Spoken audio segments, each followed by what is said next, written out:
we're rolling.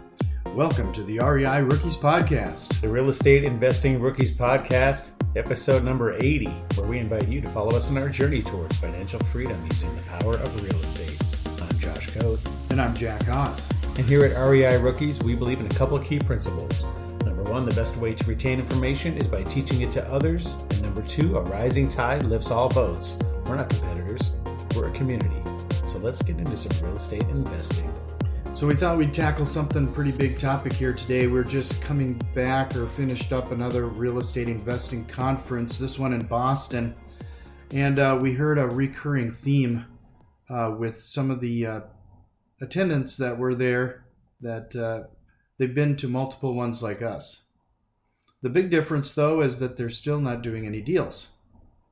Yeah, it's interesting to see how quickly inaction can just paralyze you and cause you to be the same exact spot you were, months, years later. And that's really magnified when you go to an event and you run into someone that you ran into 6 months, a year earlier, attending the same type of event, and they haven't taken any action. And meanwhile, we're taking a lot of action, doing lots of deals, and they seem kind of amazed by that. And we seem equally amazed that they haven't taken any action. And after you run into a few people like that, you start to wonder, what is it that is stopping them? Obviously, they buy into the material. They believe in real estate as a successful investing strategy. So what is it that's stopping them from actually closing deals?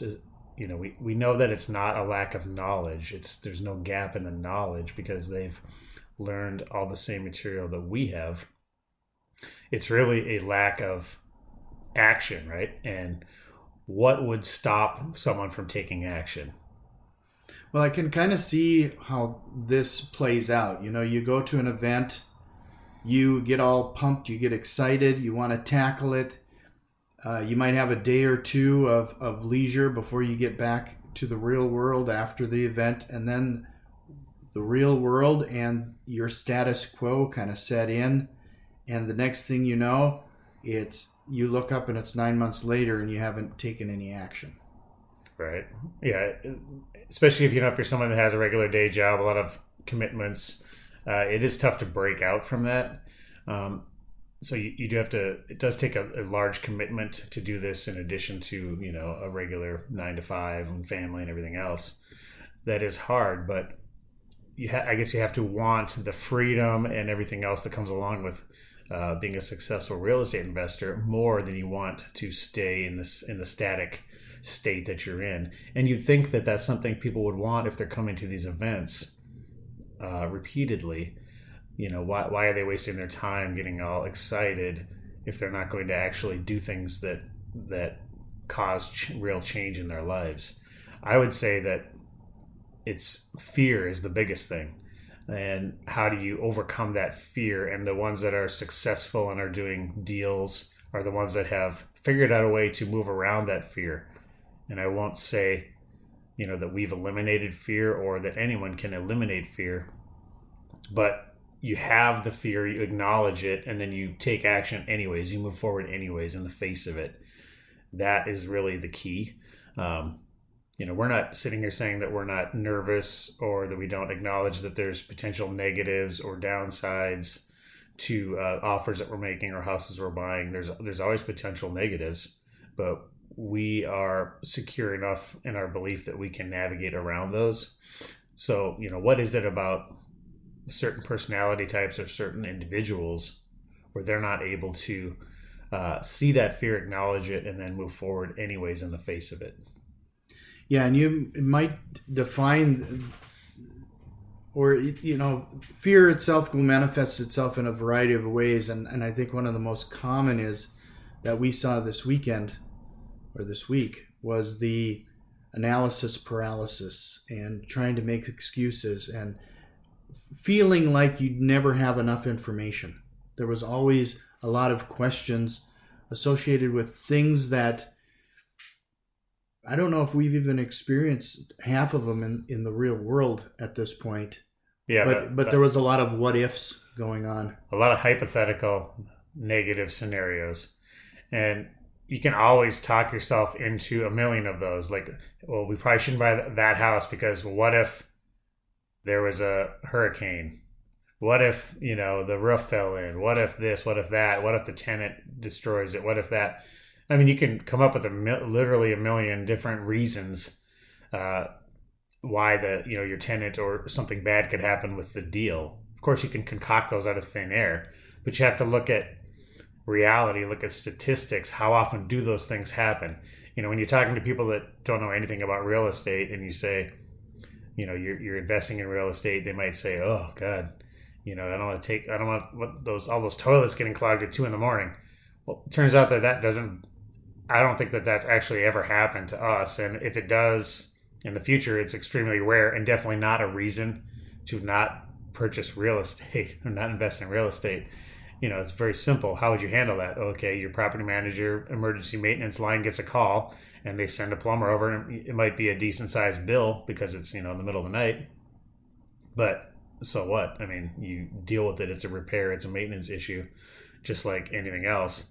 And that's not a reason to not invest in real estate. And people will use those imaginary hypothetical negatives as a reason to not move forward. And to me, that's not valid. It's just kind of giving them an excuse. And, I guess it's just different personalities are wired differently. And some people, it's very, very hard to overcome those. I try to, maybe it's just being a skin covered computer. I try to deal in statistics. So if someone says, if an experienced and real estate investor tells me, oh, that almost never happens, I'm going to believe that. So I'm not that worried about it.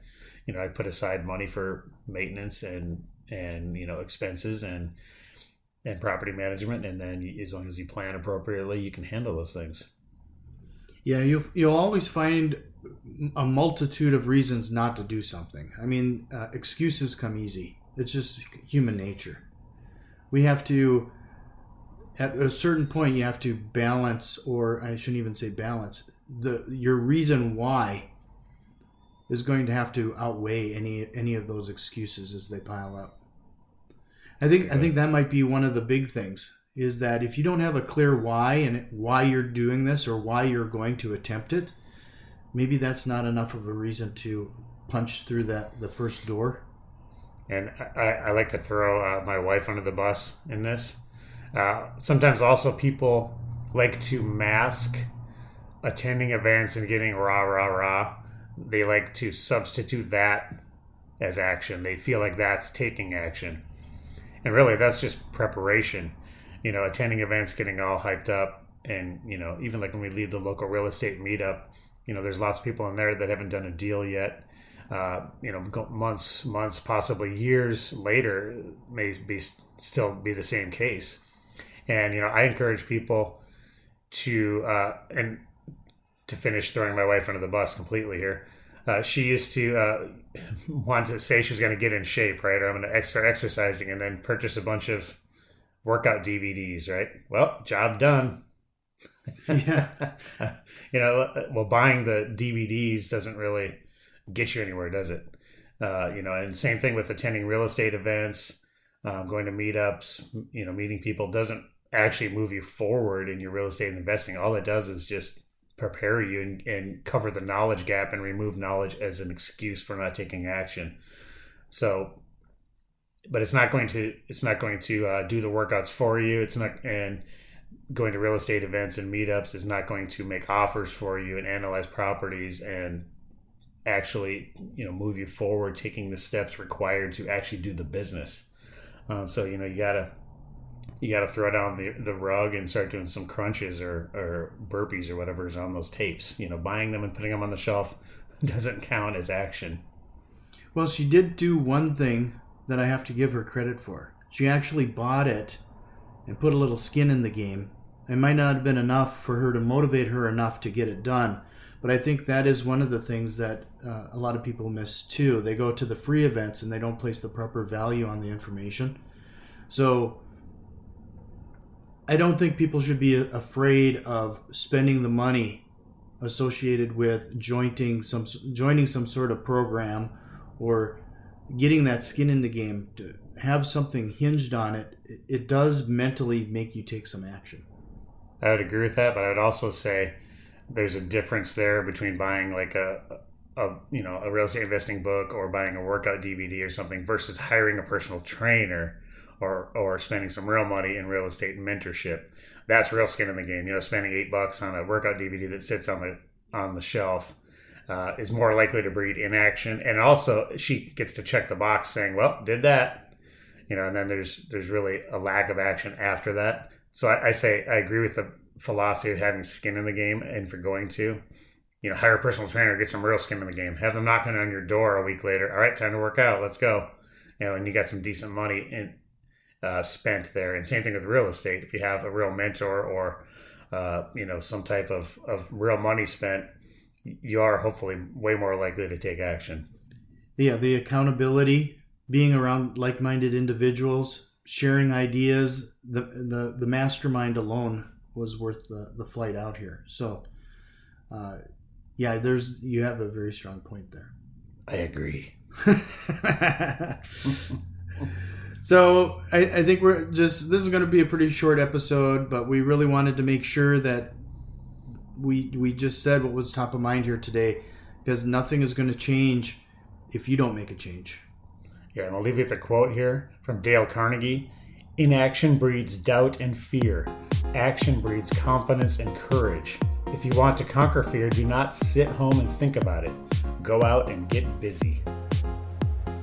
If you like what you hear and you have any feedback for us, please send us an email at info@reirookies.com. Check us out on Facebook and Twitter at REI Rookies. Head over to iTunes, subscribe, rate, and review the podcast. It really helps other rookie investors out there find the show.